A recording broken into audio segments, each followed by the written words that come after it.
What up, people, and welcome to another episode of Social Moment. If you've been new here, hit the subscribe button, click on the bell, and click on all. Or you can decide to wait until after you watch this video to decide if I'm worth it before you give me your subscription.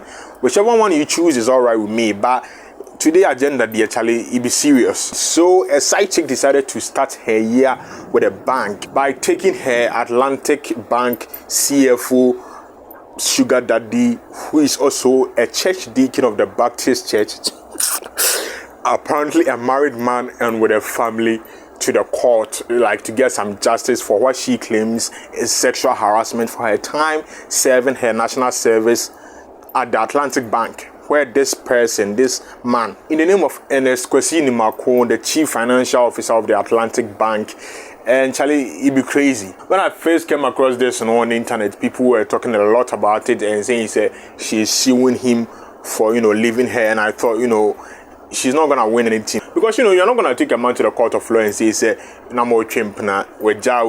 are suing him for damages or whatever. Like, a lot of women will be living in like 3-story mansions and with big cars and making all the properties and money in this country. But actually, that's just like the face of it, the cover of the book. The rate, it's actually interesting the kind of points she lists in there. So this lady and this man were in a what they describe as a parallel relationship, which according to the Google definition is a sort of a former sort of relationship would be as a more trimpana, but in a professional way or setting be side chick by any penalty basabasa be, but as may sure we are all cordial and whatnot, but it may not necessarily involve sex, but obviously in this case it did.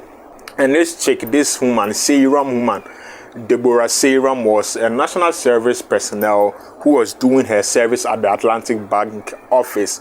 And this chief financial officer, Mr. Nimako, according to her, harassed her into eventually giving into his sexual demands on an trimpana. And there were some promises made. A 3,000 cedis monthly allowance. This life. 3,000 cedis monthly allowance. A home used Honda Civic that cost about 120,000 Ghana cedis. Plus, apartment where he rented for her at Labadi. But after all these things were done, after a year down the line, things began to, grow sour between them. They began to have their differences. These are the, peculiar points in her rates, obviously. Can't be because this is going to be like a long, boring video. Some of the key points is what I'm mentioning. So a year down the line, the relationship grew sour. The man decided to start cutting her off. The rent that 3,000 cedis monthly allowance no so the car too. And this girl is suing him because this man, according to the rates, caused her financial loss. He basically caused her unemployment because according to the rates, according to the suit, when she was finishing her national service, this man told her she shouldn't seek employment, which she could have done and probably would still be employed right now. But the man told her, convinced her, according to her rates, that he was gonna take care of her, and so she shouldn't. And that's where the $3,000 CD monthly allowance and everything came, which she abided to until like a year after. Which, if you ask me, interesting enough, national service, the time frame, the duration here, it's saying 1 year. So I think this is like a scheme that they keep doing. This isn't like a one-off occasion. I think this man, if the things this chick is saying about him is true, it was like a war plan 10. You know what they say, the young ones or the beautiful ones are yet to be born. But you will be on national service 1 year. 1 year later, you go and some of them might be nicer, more beautiful than you. So until he retires, he has like every year he has his pick of the litter. So to speak. Every year, our fresh girls are endless year after year he can pick from. So I think maybe that was what happened here. That's why he decided to start cutting her off. But then again, if that was really the case, then what was the point of telling her not to seek employment and that he would take care of her? So maybe that wasn't what happened. So these were some of the things that the man and boss said he could do for him. So she shouldn't, take up a contract or employment after her national service. Some of the things were, a lump sum working capital to start a business, pay for her accommodation or rent for 3 years, buy her a car, pay her Ghana 3,000 a month, buy plaintiff a ring, because somewhere down the line in this rate, what most married men do. Whenever they meet a girl, they have all kinds of problems with their wives, and like formats as old as time. This man made her believe like he was having marital problems and he could soon divorce his wife or whatever. So some of the things he promised him, a ring day inside, and pay for her medical and other bills so that she could go through like family planning procedure, so that she will not get pregnant and come and disrupt his family, which is gonna happen now because now she's suing him. So people think she doesn't have a case because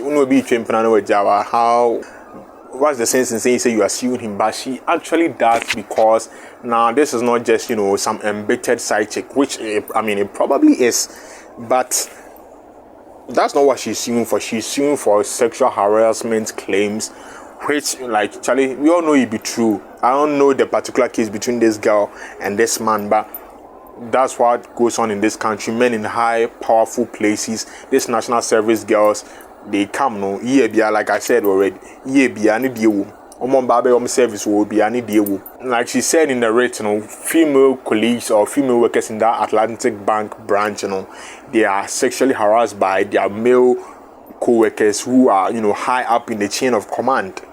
Until you actually agree to go out on a date with them, and that is, sexual harassment, which according to her, it was the responsibility of the second defendant, aka the Atlantic Bank. People are saying she's suing the man, but what they do not realize is that she's actually suing the man and Atlantic Bank, not just the man, because in the writ of summons, writ issued from Accra, blah blah blah, in the Superior Court of Judicature in the High Court of Justice General Jurisdiction between Deborah Serum Adabla versus 1 Ernest Kwesi Marco and 2 First Atlantic Bank, 17th Avenue, Ridge, West Accra. So she's suing Atlantic Bank too, because according to her, them as a bank, them as a place of employment, they had a responsibility to protect her.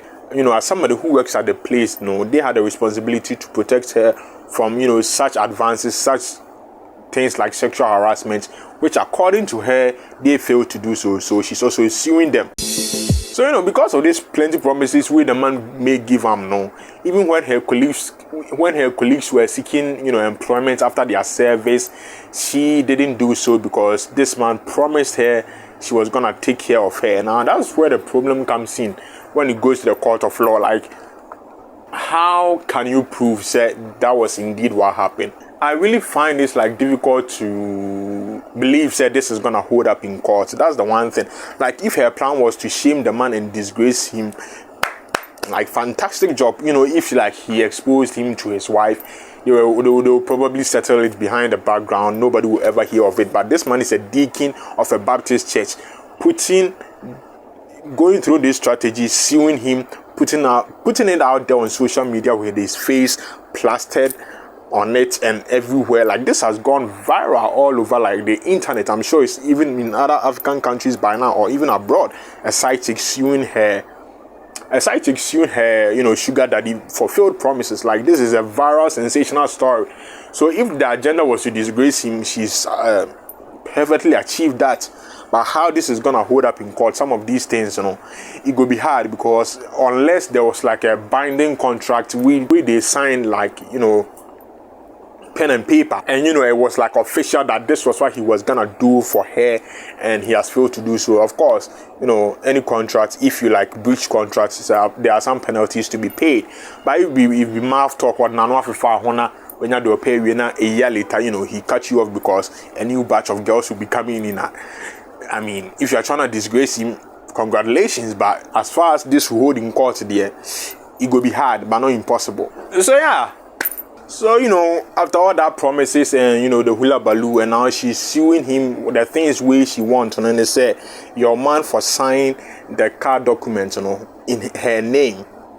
and order that the first defendant transfer the title of car number blah blah blah into the name of the plaintiff, and order directed at DVLA to register the car number into the name of the plaintiff as the owner. So basically the oldest trick in the book, it has happened. Somebody gives you a car, like you go check and see if it's in your name or whatever.